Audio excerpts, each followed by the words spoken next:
Are you good men and true?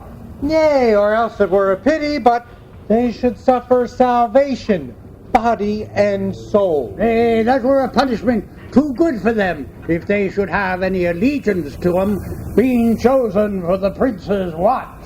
Well, give them their charge, neighbor Dogberry. First, who think you the most desertless man to be constable? You okay, sir, or George Seacole, for they can write and read. Come hither, neighbor Seacole. God hath blessed thee with a good name. To be a well-favored man is a gift of fortune, but to write and to read comes by nature. Both which, Master Constable? You have, I knew it would be your answer. Well, for your favor, sir, why, give God thanks and make no boast of it. And as for your writing and reading, let that appear when there is no need for such vanity. You are thought here the most senseless and fit man for constable of the watch.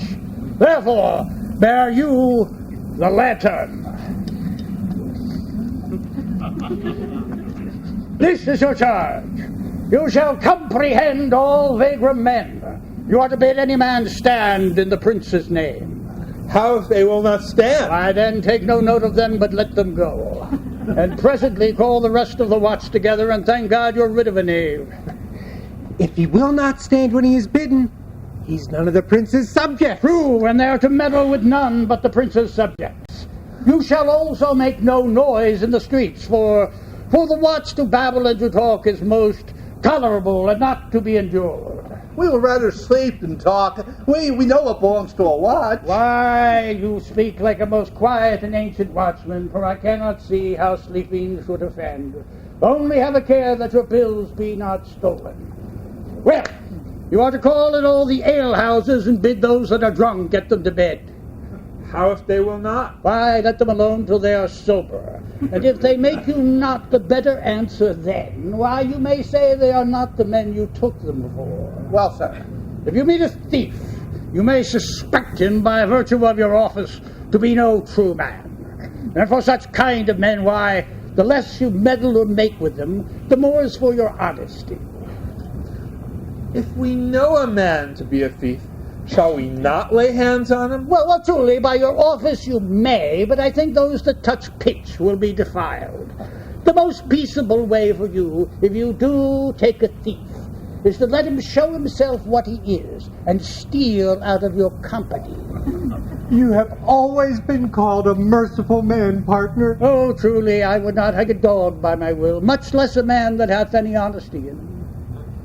If you hear a child cry in the night, you must call to the nurse and bid her still it. Hell, if the nurse be asleep and will not hear us. Well, then depart in peace and let the child wake her with crying. For the ewe that will not hear her lamb when it bays will ne'er answer a calf when it bleats. 'Tis very true. This is the end of the charge. You, constable, are to present the prince's own person. If you meet the prince in the night, you may stay him. By your lady, that I think it cannot. Well, 5 shillings to 1 honest with any man that knows the statutes, he may stay him. Now marry not without the prince be willing, for the watch ought to offend no man, and it is an offence to stay a man against his will. By your lady, I think it be true. Well, masters, good night. And any matter of weight chances, call up me. Give your fellows counsels and your own, and good night. Come, neighbor.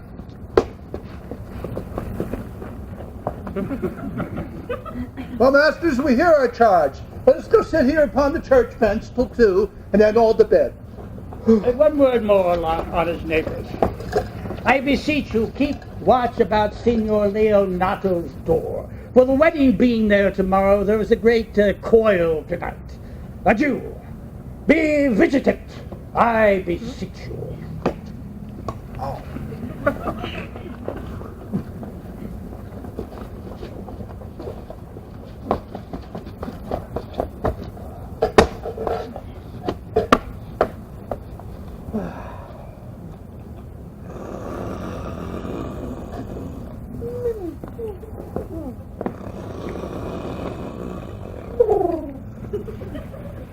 What, Conrad? Peace, stir not. Conrad, I say! Here, man, I'm at thy elbow. Mass!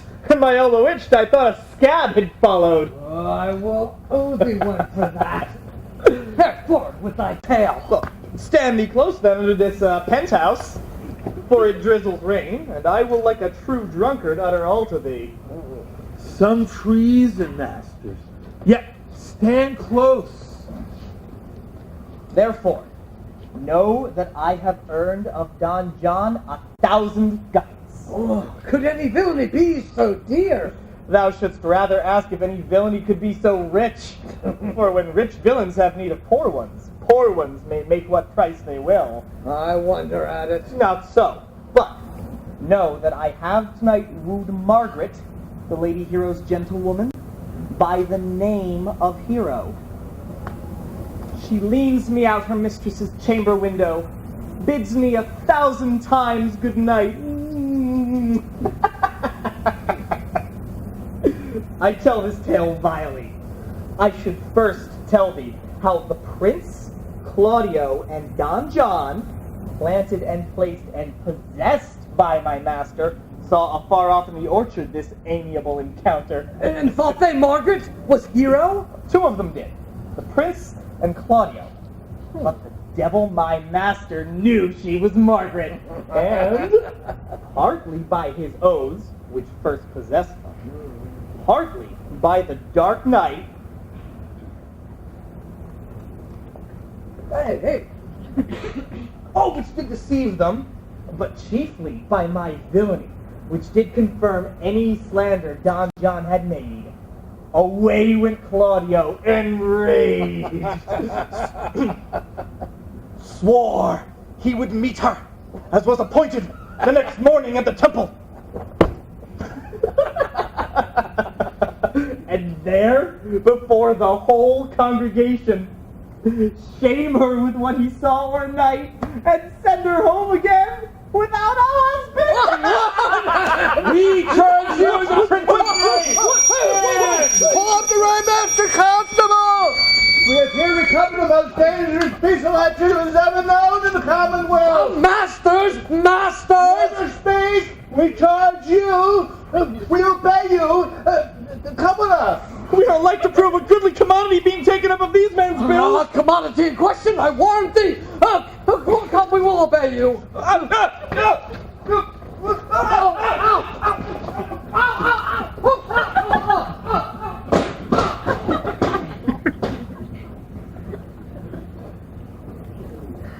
Good Ursula, wake my cousin Beatrice and desire her to rise. I will, lady. And bid her come hither. Well, Troth, I think your other bodice were better. no, pray be good, Meg, I'll wear this. By my troth's not so good, and I warrant your cousin will say so. My cousin's a fool, and thou art another. I'll wear none but this. I like the new tire within excellency if the hair were a thought browner.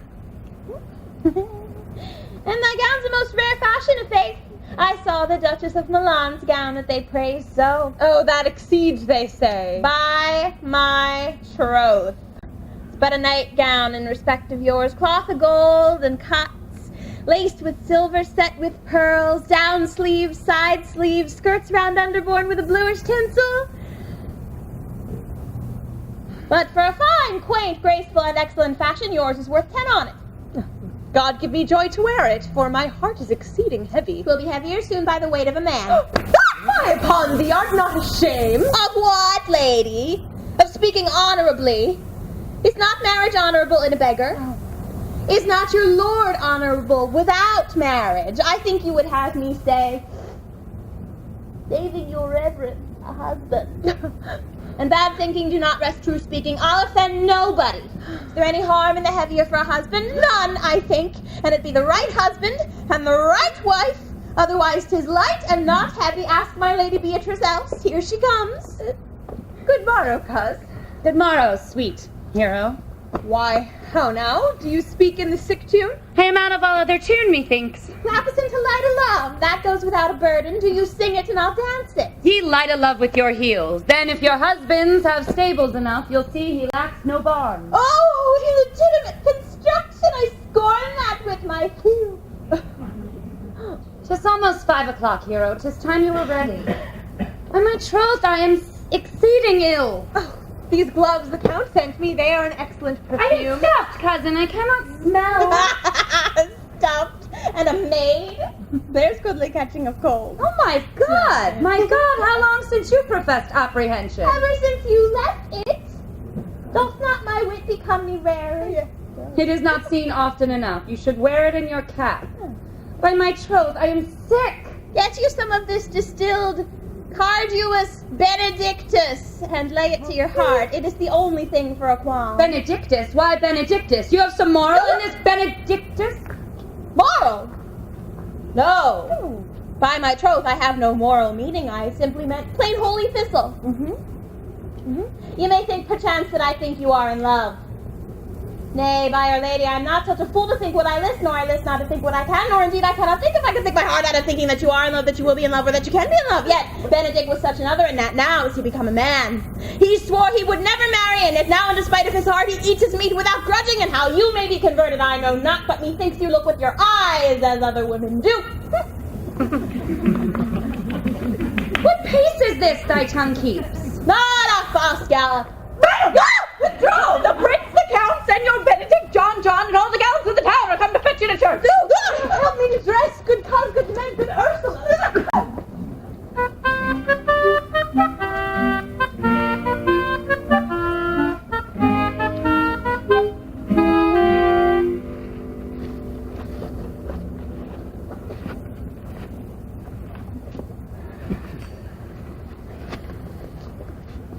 What would you with me, honest neighbor? Marry, your worship, we would have some confidence with you that discerns you nearly. Brief, I pray you, for it is a busy time with me. Well, marry, this it is, sir. Yes, in truth it is, sir. What is it, good friends? The Goodman Verger, sir, speaks a little off the matter. An old man, sir, and his wits are not so blunt as God's help I would desire they were, but honest as the skin between his brows. Yes, I thank God I'm as honest as any man living that is an old man and no honester than I. Comparisons are odorous, palabrous, good neighbor. Neighbors, you are tedious. Why, it pleases your worship to say so, but we are the poor duke's officers. But for mine own part, if I were as tedious as a king, I would find it in my heart to bestow it all of your worship.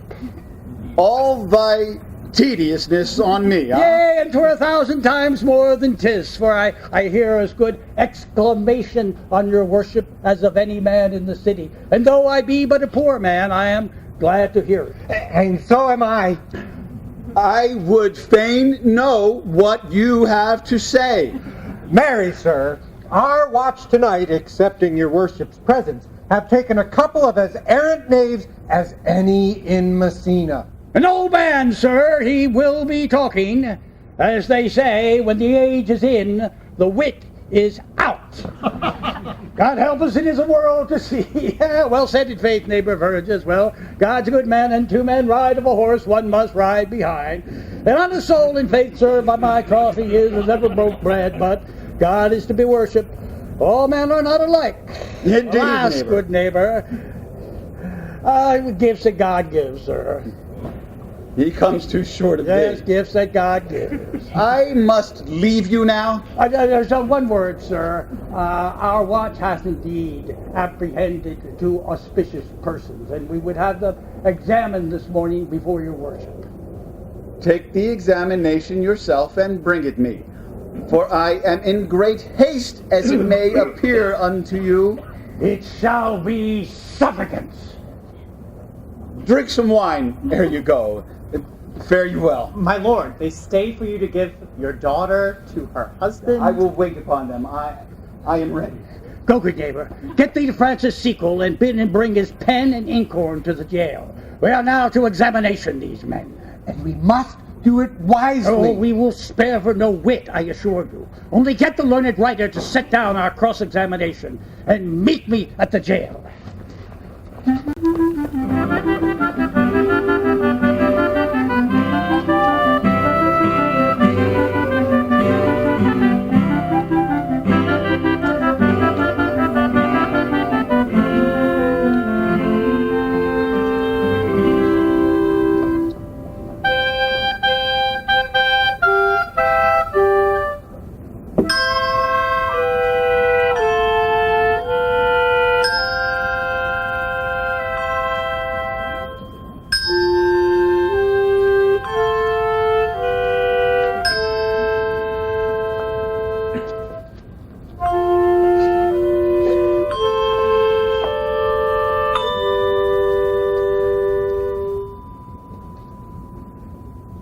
Friar Francis, be brief. Only to the plain form of marriage, and you shall recount the particulars of their duties afterwards. Come you hither, my lord, to marry this lady? No. To be married to her, friar. You come to marry her. Lady, you come hither to be married to this count? I do. If either of you know any inward impediment why you should not be conjoined, I charge you on your souls to utter it. Know you any hero? None, my lord. Know you any count? I dare make his answer. None. Oh, what men dare do! What men may do! What men daily do, not knowing what they do! How now? Interjections?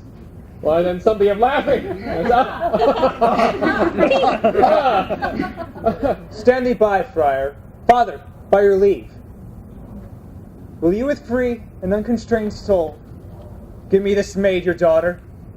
As freely, son, as God did give her me. And what if I'd skip you back, whose worth may counterpoise this rich and precious gift? Nothing unless you render her again. Sweet prince, you learn me noble thankfulness. Fair land, not a back again! Give not this rotten nudge to your friend. She is but the sign and semblance of her honor. Behold, how like a maid she blushes here. Would you not swear, all that you see her, that she were made by these exterior shows? But she is none. She knows the heat of a luxurious bed. Her blush is guiltiness, not modesty. What are you saying, my lord? Not to be married. Not to knit my soul to an approved wanton. No! My dear son, if you in your own proof have vanquished the resistance of her youth and made defeat of her virginity. I know what you would say. If I had known her, you would say she didn't embrace me as a husband, and so extenuate the forehand sin. No, Leonardo. I never tempted her with words too large, but as a brother to her sister showed pastoral sincerity and comely love. And seemed I ever otherwise to you? Out on thy seaman! I will write against it! You seem to me as Diana in her orb, as chaste as the butt ere it be blown. You are more intemperate in your blood than Venus, or those pampered animals that rage in savage sensuality. Is my lord well that he doth speak so wide? Sweet prince, why speak not you? What should I speak? I stand dishonored, and have gone about to link my dear friend with a common stare. Oh, Sir, no! Are these things spoken, or do I but dream? Sir! They are spoken. And these things are true. No! This looks not like a nuptial. Leonardo, stand I here. Is this the prince?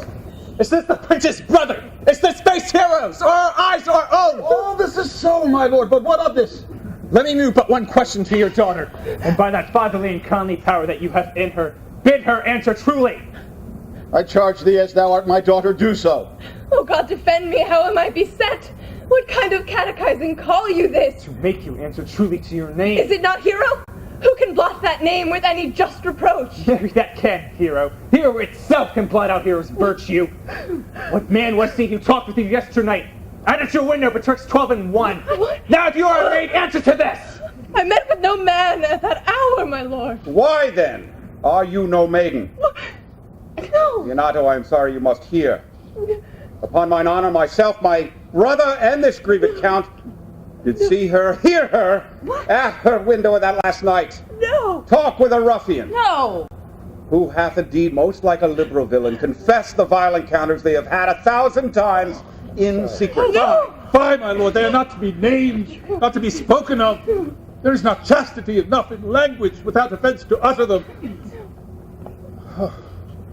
Thus, pretty lady, I am sorry for thy much misgovernment. Sweet hero, what a hero hast thou been if had thy outward graces been placed about thy thoughts and counsels of thy heart. But fare thee well, most foul, most fair, farewell. No man's dagger here, a point for me. Oh my God! Come, let us go. These things come thus to light smother up her spirits. How doth the lady? Dead, I think! How now, hero, uncle? Friar, Senor Benedict! Go, fate, take not away thy heavy hand. Death is the fairest cover for her shames that may be wished. Have comfort, lady. How now, hero? Hey. Dost thou look up? Yea, wherefore should she not? Wherefore? Why doth not every earthly thing cry shame upon her? Could she here deny the story that is printed in her blood? Do not live, hero. Do not open thine eyes. Uncle! For did I think thou wouldst not quickly die? Thought I thy spirits were stronger than thy shames, myself would on the rearward of reproaches strike at thy life. Grieved I had but one. Should I for that at frugal nature's frame? Oh, one too much by thee. Why had I one? Why ever wast thou lovely in my eyes? Why had I not with charitable hand took up a beggar's issue at my gate who smirched thus and mired with infamy? I might have said, no part of this is mine. This shame derives itself from unknown loins. But mine, and mine I loved, and mine I praised, and mine that I was proud on, and mine so much that I myself was to myself not mine, valuing of her. Why, she is fallen into a pit of ink that the wide sea hath dropped too few to wash her clean again, and salt too little, which may season give to our foul, tainted Sir, be patient. Oh, for my part, I am so tired and wonder I know not what to say. On my soul, my cousin is belied. Lady, were you her bedfellow last night? No. Truly, but I have this past 12 months been her bedfellow. Confirmed, confirmed. That is stronger made which was before barred up with ribs of iron. Would the two princes lie? Yea! Or Claudio lie, Yes! who loved her so that speaking of her foulness washed it with tears? Thence from her let her die. Let her die. Hear me a little. For I've only been silent so long and given way into this course of fortune by noting of the lady. I have marked 1,000 blushing apparitions to start into her face. 1,000 innocent shames and angel whiteness beat away these blushes. And in her eye there hath appeared a fire to burn the error that these princes hold against her maiden truth. Call me a fool. Trust not my reading or my observation. Trust not my age. Trust not my reverence, my calling, my divinity. If this sweet lady lie not guiltless here, under some biting error. Friar, it cannot be. Yes. Thou seest that the only grace that she hath left is that she will not add to her damnation a sin of perjury. Oh. She not denies it. Why seekst thou then to cover with excuse that which appears in proper nakedness? Lady, what man is he you are accused of? They know that do accuse me, I know none. If I know more of any man alive than that which maiden modesty doth warrant, let all my sins lack mercy. Father, prove you that any man with me conversed at hours unmeet, or that I, yesternight, maintained the change of words with any creature. Refuse me, hate me, torture me to death. There is some strange misprision in these princes. The two of them have the very bent of honor. And if their wisdoms be misled in this, the practice of it lives in John the Bastard, whose spirits toil in frame of villainies. I know not. If they speak but truth of her, these hands shall tear her. If they do wrong her honor, the proudest of them shall well hear of it. Pause a while. Let my counsel sway you in this case. Your daughter here, the princess left for dead. let her a while secretly be kept in, and publish it that she is dead indeed. Maintain a mourning ostentation. On your family's old monuments hang mournful epitaphs, and do all rites that appertain unto a burial. What shall become of this? What will this do? Marry, this well carried shall on her behalf change slander to remorse. She, dying as it must be maintained, upon the instant that she was accused, shall be lamented, pitied, and excused of every hearer. And so it will fare with Claudio. When he shall hear she died upon his words, the idea of her life will sweetly creep into his study of imagination. And then shall he mourn, and wish he had not so accused her. No, though he thought his accusation true. Let this be so, and doubt not that success will fashion the event in better shape than I can lay it down in likelihood. And if it sort not well, you may conceal her as best befits her wounded reputation in some reclusive and religious life out of every eyes, tongues, mind, and intrigue. Signor Leonardo, let the friar advise you. And though you know my inwardness and love is very much unto the prince and Claudio, yet by mine honor, I will deal in this as secretly and justly as your soul should with your body. Being that I flow in grief, the smallest twine may lead me. 'Tis well consented. Presently away. Come, lady, die to live. This wedding day perhaps is but prolonged. Have patience and endure.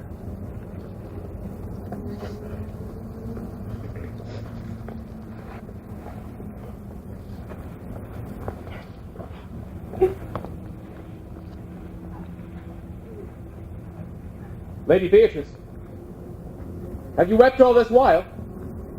Yea, and I will weep a while longer. I will not desire that. You have no reason, I do it freely. Surely I do believe your fair cousin is wronged. Oh, how much might the man deserve of me that would right her? Is there any way to show such friendship? A very even way, but no such friend.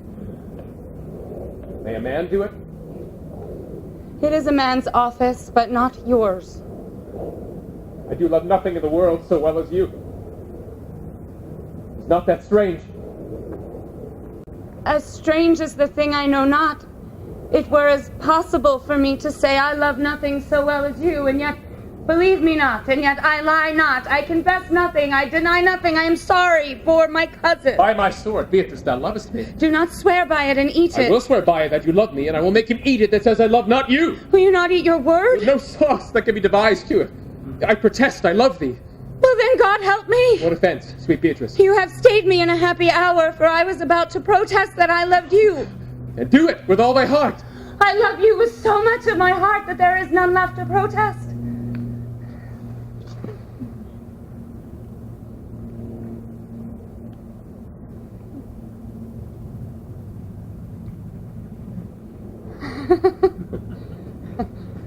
Come, bid me do anything for thee.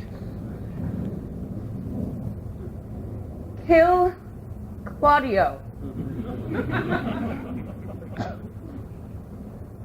Enough to the wide world. You kill me to deny it. Fare ye well. Tarry, sweet Beatrice. I am gone though I am here. There is no love in you. Nay, I pray you, Beatrice. let me go.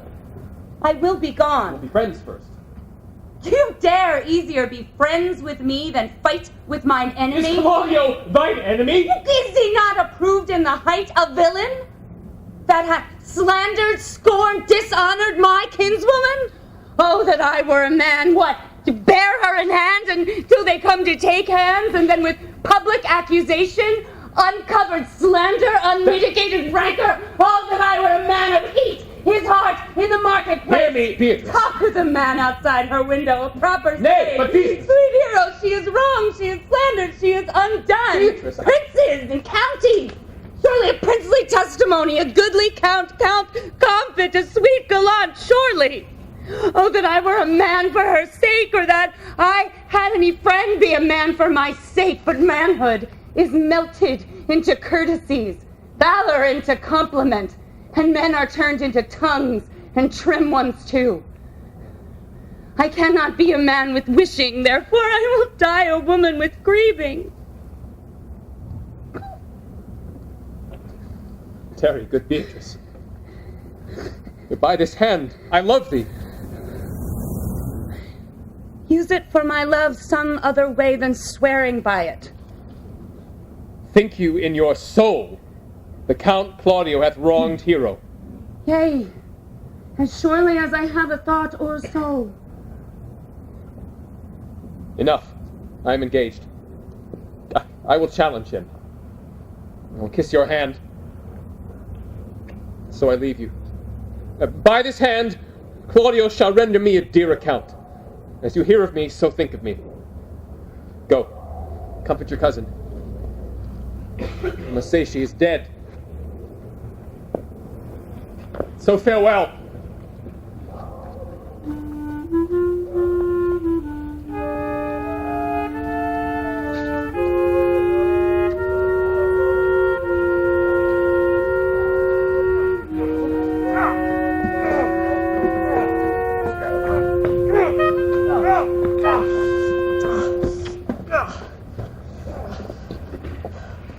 The whole assembly appeared? Which be the malefactors? Oh, marry, that am I, and my partner. Nay, that's certain. We have the exhibition to examine. But which are the offenders that are to be examined? Let them come before Master Constable. Yea, marry, let them come before me. What is your name, friend? Borachio. Pray, write down Borachio. And yours, Sirrah? I am a gentleman, sir, and my name is Conrad. Write down Master Gentleman Conrad. Master, do you serve God? Yea, sir. We hope. Write down they hope they serve God. And write God first. For God defend that God should go before such villains. Masters, it is proved already that you are little better than false knaves, and it will go near to be thought so shortly.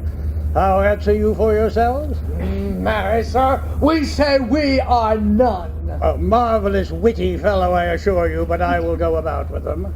Come you hither, sir. A word in your ear, Sirrah. I say to you, it is thought you are false knaves. Sir, I say to you, we are none. Well, stand aside. For God, they are both in a tale. Have you writ down that they are not? Master Constable, you go not the way to examine. You must call forth the watch that are their accusers. Yea, marry, that's the eftest way. Let the watch stand forth. Masters, I charge you in the prince's name, accuse these men. This man said that Don John, the prince's brother, was a villain. Write down Prince John a villain. Why, this is flat perjury to call a prince's brother villain. Master Constable. I pray thee, fellow, peace. I do not like thy look, I assure thee. What heard you him say else? Mary, he received 1,000 ducats of Don John for accusing the Lady Hero wrongfully. Flat burglary as ever was committed. Yea, by the mass, that it is. What else, fellow? And now Count Claudio did mean upon his words to disgrace Hero before the whole assembly and not marry her. Oh, thou villain, thou wilt be condemned to everlasting redemption for this. What else? This is all. And this is more, masters, than you can deny. Prince John is this morning secretly stolen away. Hero was in this manner accused, in this very manner refused, and upon the grief of this, suddenly died. Master Constable, let these men be bound and brought to Leonado's. I will go before and show him their examination. Come, let them be opinioned. Let them be in the head. Off, coxcomb! God's my life!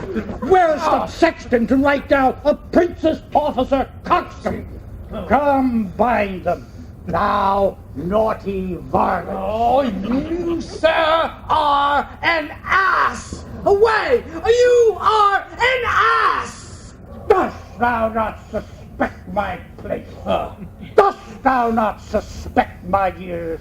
Oh, that she were here to write me down an ass. But masters, remember that I am an ass. Though it be not written down, yet forget not that I am an ass. No, thou villain, thou art full of piety, as shall be proved against thee by good witness. I am a wise fellow, and what is more, an officer, and what is more, a householder, and what is more, as pretty a piece of flesh as is any in Messina. And one that knows the law. Go to, and a rich fellow enough, go to, and a fellow that hath had losses, and one that hath 2 gowns, and everything handsome about him, bring him away.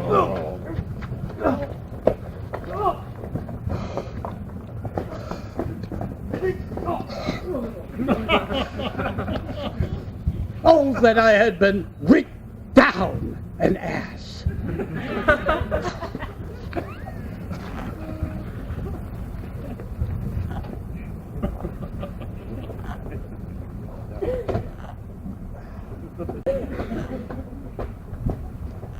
If you go on thus, you'll kill yourself. It is not wisdom to second grief against yourself. I pray thee cease thy counsel, which falls upon mine ears as profitless as water in a sieve. Give not me counsel, nor let no comforter delight mine ears, but such a one whose wrongs do suit with mine. Bring me a father that so loved his child, whose joy of her was overwhelmed like mine, and bid him speak of patience. But there is no such man. For, brother, men can counsel and speak comfort to that grief which they themselves not feel, but tasting it, their counsel turns to passion. No, it is every man's office to speak comfort to those that wring under the load of sorrow, but no man's office nor sufficiency to be so moral when he himself shall deal with it. Therefore, give me no counsel, my griefs cry louder than advertisement. Thus, men from children, nothing differ. I pray thee, peace. I will be flesh and blood. For there was never yet philosopher could bear the toothache patiently. But bring not all harm upon thyself. Let those who make you suffer hurt as well. There thou speaks reason. Nay, I will do so. My soul doth tell me Hero is belied, and that shall Claudio know. So shall the prince, and all of them that thus dishonor her. Here comes the Prince of Claudio. Hastily. Good den. Good day to both of you. Hear you, my lord. We have some haste, Leonardo. Some haste, my lord. Well, fare you well, my lord. Are you so hasty now? Well, all is one. Nay, do not quarrel with us, good old man. If he could right himself with quarreling, some of us would lie low. Who wrongs him? Marry, thou dost wrong me, thou dissembler, thou. Nay, never lay thy hand upon thy sword. I fear thee not. Marry, beshrew my hand if it should give your age such cause of fear. In faith, my hand meant nothing to my sword. Tush, man. Never fleer and jest at me. I speak not like a dotard nor a fool, as under privilege of age to brag what I had done being young, or what would do were I not old. No, Claudio, to thy head. Thou hast so wronged mine innocent child and me, that I am forced to lay my reverence by, and with gray hair and bruise of many days, do challenge thee to trial of a man. I say thou hast belied mine innocent child. Thy slander hath gone through and through her heart, and she lies buried with her ancestors, oh, in a tomb where never scandal slept, save this of hers, framed by thy villainy. My villainy? Thine, Claudio, thine, I say. Not right, old man. My lord, I'll prove it on his body if he dare. Why will not have to do with you? Canst thou so daff me? Thou hast killed my child. If thou killst me, boy, thou shalt kill a man. He shall kill 2 of us, and men indeed. Win me and wear me. Let him answer me. Come, boy, follow me. Follow me, sir boy. I'll whip you from your foot and foil. Nay, I'm a gentleman, I will. Brother.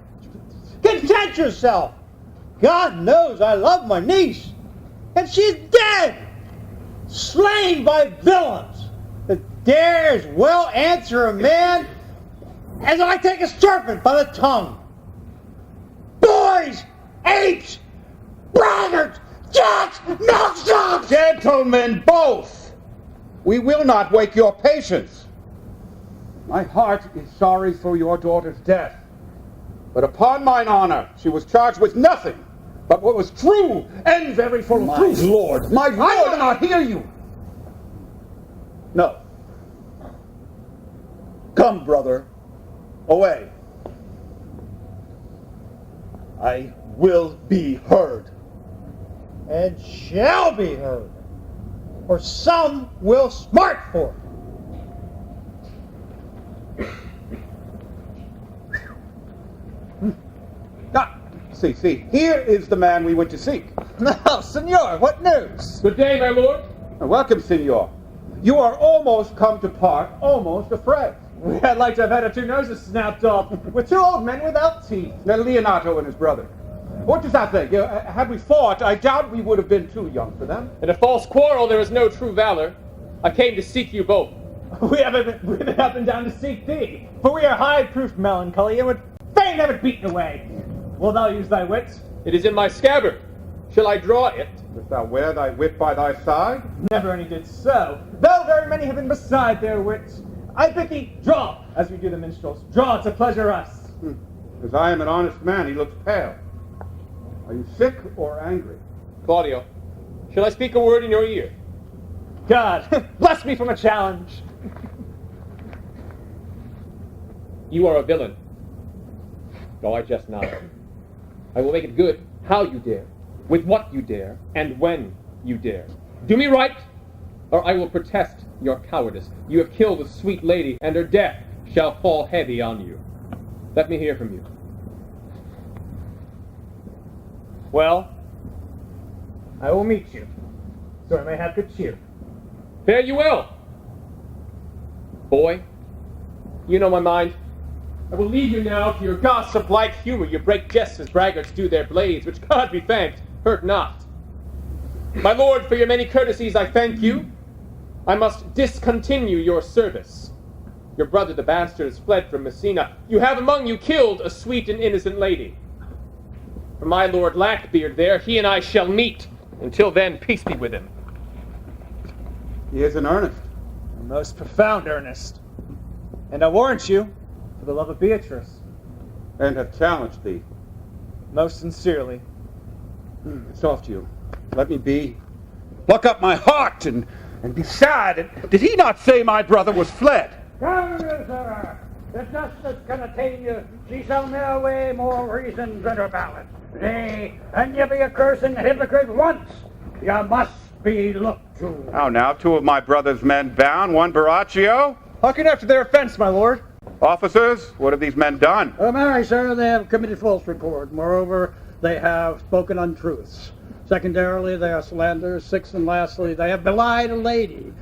Thirdly, they have verified unjust things. And to conclude, they are lying knaves. First, I ask you what they've done. Thirdly, I ask you what's their offense.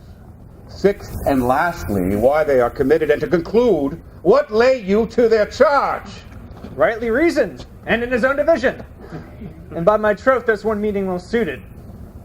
Who have you offended, masters, that you are thus bound to your answers?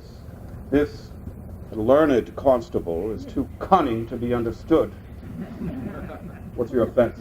Sweet prince, let me go no farther to mine answer to you here, and let this count kill me. I have deceived even your very eyes. What your wisdoms could not uncover, these shallow fools have brought to light, who in the night overheard me confess to this man how Don John, your brother, incensed me to slander the lady Hero. How you were brought into the orchard and saw me woo Margaret in her garments.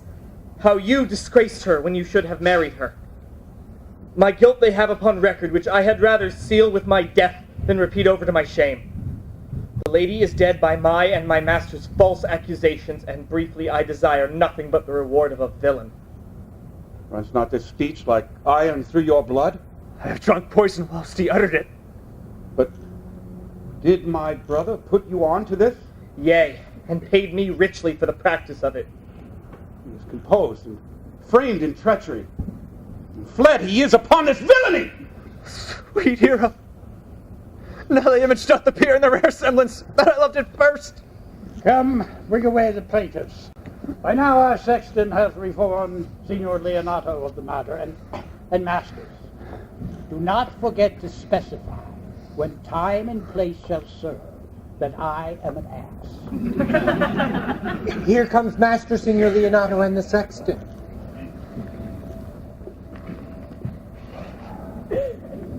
Which is the villain? Let me see his eyes, that when I note another man like him, I may avoid him. Which of these is he? If you would know your wronger, look on me. Art thou the slave that with thy breath hast killed mine innocent child? Yea, even I alone. No, not so, villain. Thou beliest thyself. Here stand a pair of honorable men. A third is fled that had a hand in this. I thank thee, princes, for my daughter's death. Recorded with your high and worthy deeds, 'twas bravely done, if you bethink you of it. I know not how to pray your patience, yet I must seek it. Choose your revenge yourself. Impose me to what penance your invention can lay upon my sin. Yet sin I not, but in mistaken. By my soul, nor I. And yet to satisfy this good old man, I would bend under any heavy weight that he'll enjoin me to. I cannot bid you bid my daughter live, that were impossible. But I pray you both, possess the people of Messina here, how innocent she died. And if thy love can labor aught in sad invention, hang her an epitaph upon her tomb, and sing it to her bones. Sing it tonight, and tomorrow morning come you to my house. And since you could not be my son-in-law, be yet my nephew. My brother hath a daughter, almost the copy of my child that is dead, and she alone is heir to both of us. Give her the right you should have given her cousin, and so dies my revenge. Oh, noble sir, your overkindness doth wring tears from me. I embrace your offer, and dispose for henceforth of poor Claudio. Tomorrow then I will expect you both. Tonight I take my leave. This naughty gentleman shall be brought to Margaret, who I believe is packed in all this wrong, brought to it by your brother. No, by my soul she was not, nor knew what she did when she spoke with me, but always hath been just and virtuous in anything I do know by her. Moreover, sir, the witch is not under white and black. This plaintiff here, the offender, did call me ass. I pray you let it be remembered in his punishment. Also, sir, the watch heard them talk of one deformed. They say he wears a key in his ear with a lock hanging by it and borrows money in God's name. The which he has used so long and not repaid that now men grow hard-hearted and would lend nothing for God's sake. Pray you examine them on that point. I thank thee for thy kind and careful pains. Your worship speaks like a thankful and reverent youth, and I thank God for you. There's for thy pains. God save the foundation. Go, I discharge thee of thy prisoner, and I thank thee. I leave an errand knave with your worship, which I beseech your worship to correct yourself for the example of others. God keep your worship. I wish your worship well. May God restore you to health. I humbly give you leave to depart, and if a merry meeting may be wished, God prohibit it. Come, neighbor.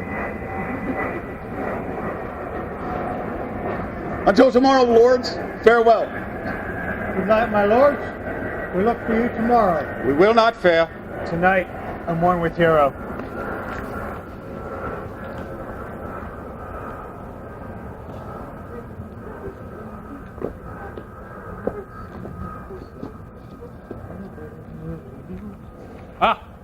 Pray thee, sweet mistress Margaret, deserve well at my hands by helping me to the speech of Beatrice.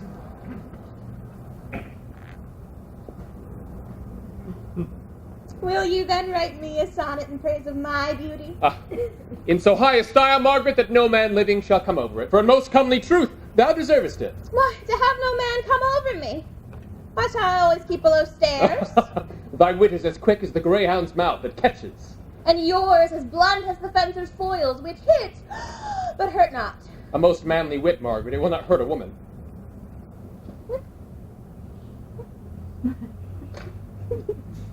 So I pray thee call Beatrice. I give thee the bucklers. Give us the swords. We have bucklers of our own. If you would use them, Margaret, you must put in the pikes with a vice, and they are dangerous weapons for maids.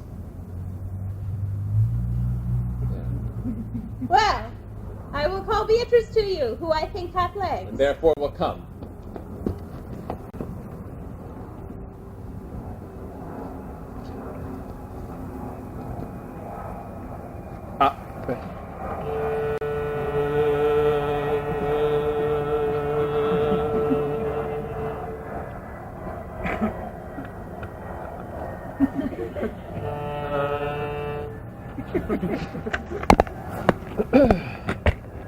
The God of love that sits above.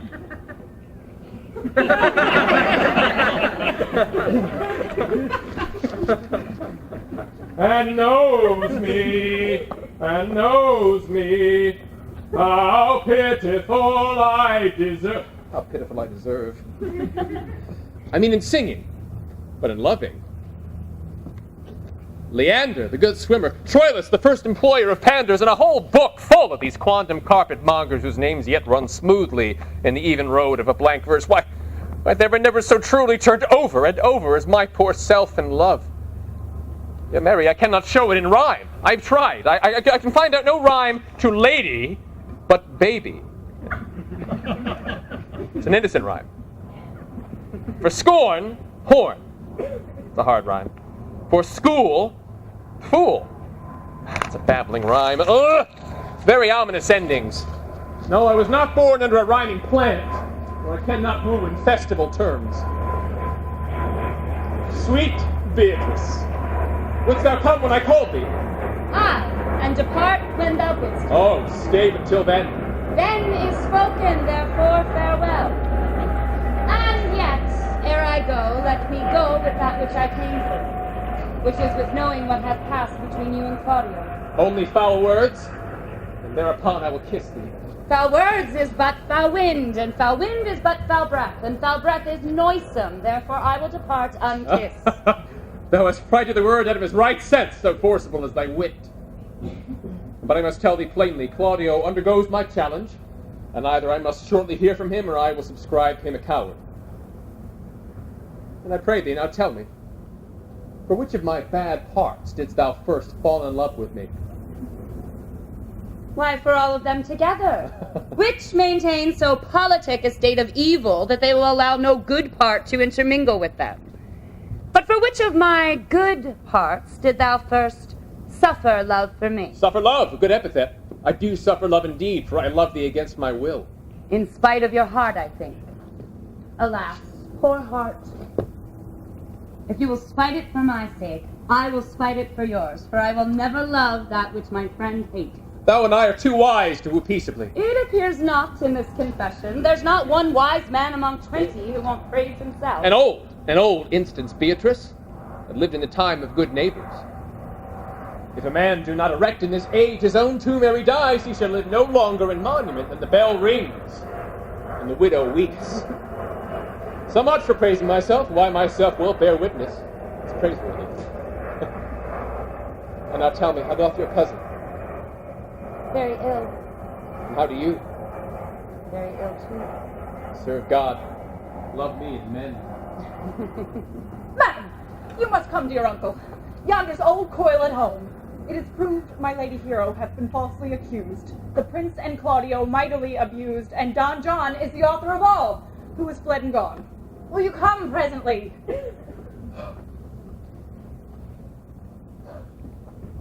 Will you go hear this news, senor? I will live in thy heart, die in thy lap, and be buried in thine eyes. And moreover, I will go with thee to thy uncle's.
Is this the monument of Leonardo?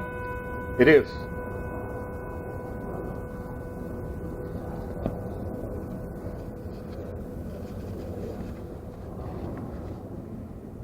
Done to death by slanderous tongues was the hero that here lies.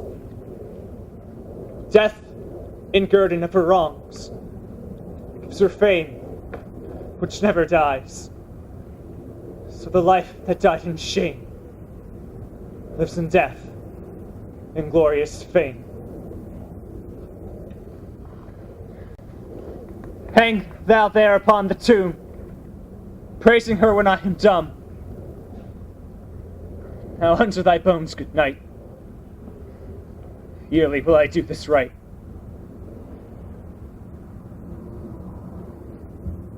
Good morrow, masters. Put out your torches, the wolves have prayed.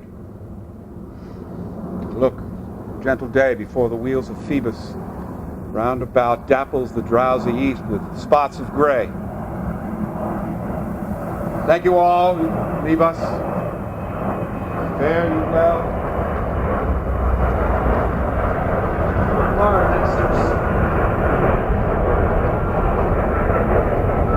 Come, let us hence and put on other weeds.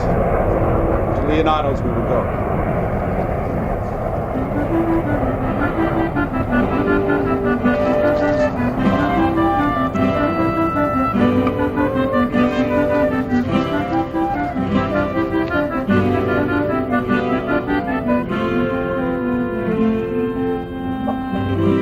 Did I not tell you she was innocent?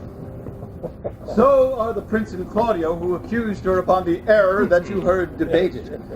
But Margaret had some fault in this, although against her will, as it appears in the true course of all our question. Well, I'm glad it all sorts so well. And so am I, being else by faith enforced to call young Claudio to a reckoning for it. Now, daughter, and you gentlewomen all, withdraw into a chamber by yourselves, and when I send for you, come hither masked. The Prince and Claudio promised by this hour to visit me. Brother, you know your office. You are to be father to your brother's daughter, and give her to young Claudio. Which I will do with confirmed countenance. Friar, I must entreat your pains, I think. To do what, senor? To bind me, or undo me, one of them. Signor Leonardo, truth it is, good signor, your niece regards me with an eye of favor. That I, my daughter, lent her, 'tis most true. And I do with an eye of love requite her. The sight of which I think you have from me, from Claudio, and the Prince. But what is your will? Your answer, sir, is enigmatical. But for my will is your good will may stand with ours this day to be conjoined in the honorable state of marriage. In which, good friar, I shall desire your help. My heart is with your liking. And my help. Here come the Prince and Claudio now. Good morrow to this fair assembly. Good morrow, Prince. Good morrow, Claudio. We here attend you. Are you yet determined today to marry with my brother's daughter? I'll hold my mind. Call her forth, brother. Here stands the friar ready.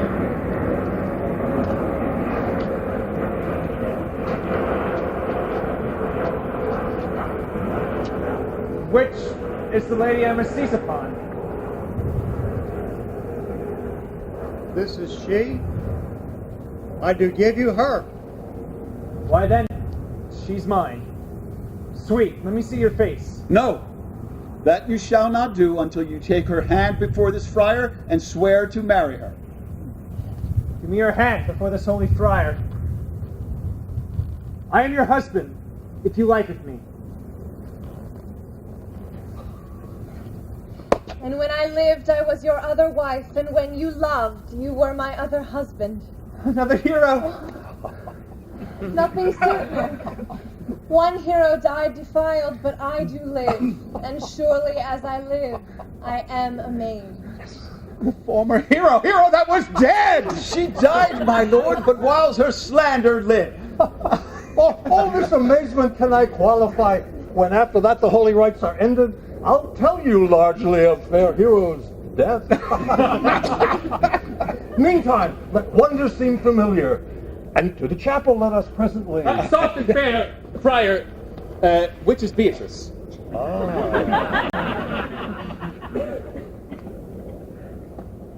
I answer to that name. What is your will? Do not you love me? Why, no. No more than reason. Why then, the prince and your uncle and Claudio are much deceived. They swore you did. Well, do you not love me? Troth, no. No more than reason. Oh, well, then my cousin Margaret and Ursula are much deceived, for they did swear you did. They swore you were almost sick for me. They swore you were well nigh dead for me.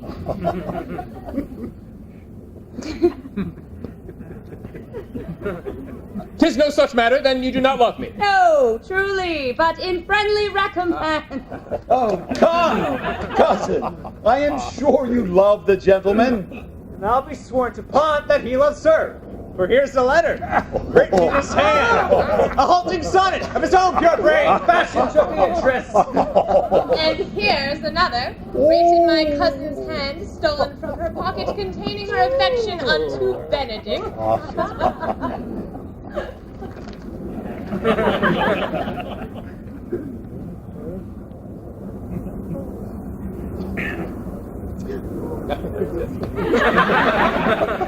Yes, a miracle. Here's our own hands against our hearts. Come, I will have thee, but by this light I take thee for pity. I would not deny you on this good day, but yield upon great persuasion. And also to save your life, for I was told you were in a consumption. Peace, I will stop your mouth. Oh, now, Benedict, the married man. I tell thee what, Prince, a college of witcrackers cannot flout me out of my humor. Dost thou think I care for a satire or an epigram? In brief, since I do purpose to marry, I will think nothing to any purpose the world can say against it, and therefore never flout at me for what I have said against it.